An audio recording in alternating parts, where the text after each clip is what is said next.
महाभारत काल की बात है। एक बार श्री कृष्ण और बलराम किसी जंगल से गुजर रहे थे। चलते चलते काफी समय बीत गया और अब सूरज भी लगभग डूबने वाला था।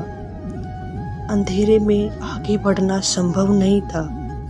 इसीलिए श्री कृष्ण बोले, बलराम, हम ऐसा करते हैं कि सुबह होने तक यही ठहर जाते हैं। सुबह होते ही हम अपनी मंजिल की ओर बढ़ चलेंगे। बलराम बोले, इस घने जंगल में हमें खतरा हो सकता है।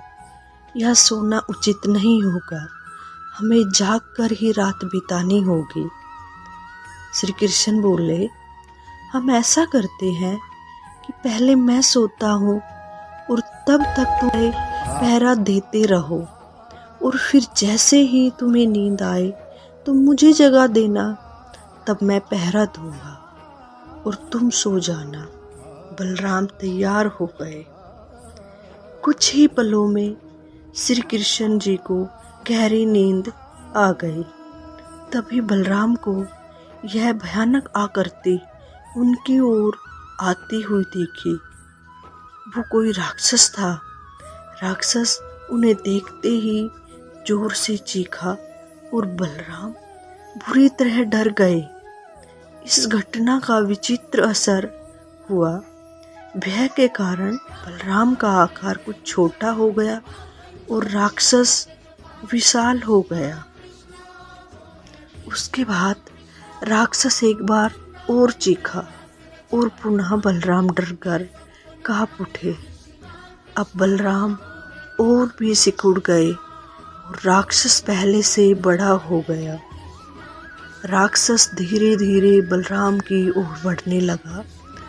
बलराम पहले से ही भयभीत थे और उस विशालकाय राक्षस को अपनी ओर आता देख जोर से चीख पड़े। चीखते ही वही मूर्छित होकर गिर पड़े। बलराम की आवाज सुनकर श्री कृष्ण उठे। बलराम को वहां देख उन्होंने सोचा, बलराम पहले पहरा देते देते थक गए और सोने से पहले उन्हें आवाज दे दी। अब श्री कृष्ण पहरा देने लगे। कुछ देर बाद वही राक्षस उनके सामने आया और जोर से चीखा। श्री कृष्ण जरा भी घबराए नहीं और बोले, बताओ तुम इस तरह चीख क्यों रहे हो? क्या चाहिए तुम्हें? इस बार श्री कृष्ण के साहस के कारण उनका आकार कुछ बढ़ गया और राक्षस का आकार छोटा हो गया, क्योंकि राक्षस को पहली बार कोई ऐसा मिला था जो उससे डर नहीं रहा था। घबराहट में वह पुनः श्री कृष्ण पर जोर से चीखा। इस बार श्री कृष्ण नहीं डरे और उनका आकार और भी बड़ा हो गया और राक्षस पहले से और अधिक छोटा हो गया। एक आखिरी प्रयास में राक्षस पूरी ताकत से चीखा, पर श्री कृष्ण मुस्कुरा उठे और फिर बोले, बताओ क्या चाहिए तुम्हें?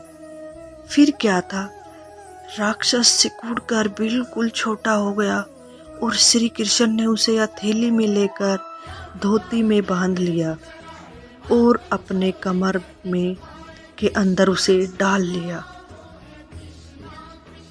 कुछ ही देर में सुबह हो गई। श्री कृष्ण ने बलराम को उठाया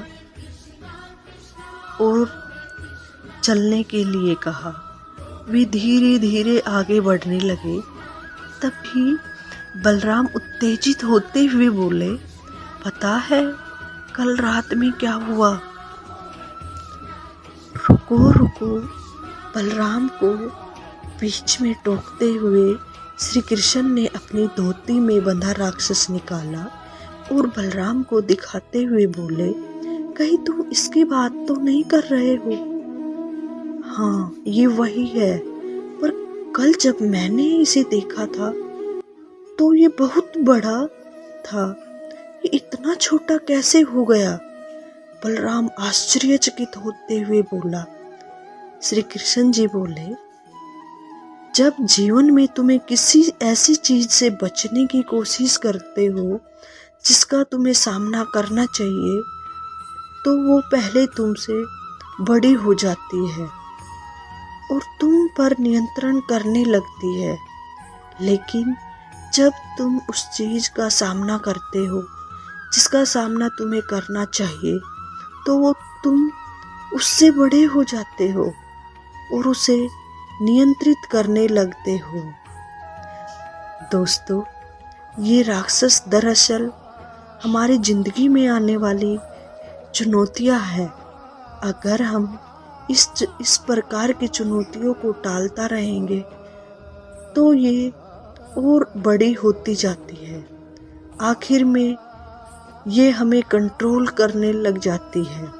इसीलिए हमें इनका साहसपूर्ण सामना करना चाहिए ताकि हम उन पर काबू पा सकें। इस प्रकार चुनौतियों का डट के सामना करने से वो छोटी सी हो जाती है, जिससे आसानी से उन पर नियंत्रण कर सकते हैं और जीवन में सफलता प्राप्त कर सकते हैं और हम आगे बढ़ सकते हैं।